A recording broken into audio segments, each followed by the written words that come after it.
যারা দুনিয়াতে নবীর শান বুঝতেছে না, এরা হাসরের মাঠে শুধু তাকিয়ে থাকবে অবাক হয়ে, আই এত ইজ্জত আমার নবী। এরা কবরে গিয়ে তাকাবে, মান রব্বুকা বলেছ পারো নাই, মাস শুরু হয় নাই। ওমা দীনুকা বলেছ পারো নাই, মাস শুরু হয় নাই। ওমা কুনতা তাকুলু ফি হাক্কি হাযার রাজুলি মুহাম্মাদিন সাল্লাল্লাহু আলাইহি ওয়াসাল্লাম। প্রশ্নটা অনেক জটিল। ফার্স্ট কন্টিনিউয়াস টেন্স, চলমান অতীত। এখন কি বলতেছো এটা না, এই জাত সম্পর্কে বাড়ির মসজিদে কি বলতা, মাহফিলে কি বলেছিলেন, পেপারে কি লিখেছো, কিতাবে কি লিখেছো, ওনার সম্পর্কে তোমার ধারণা কি থাকতো, কেমন ছিল বলো।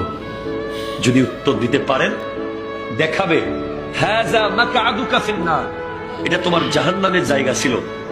নবীকে চেনার কারণে আল্লাহ জান্নাতে রূপান্তর করে দিয়েছে।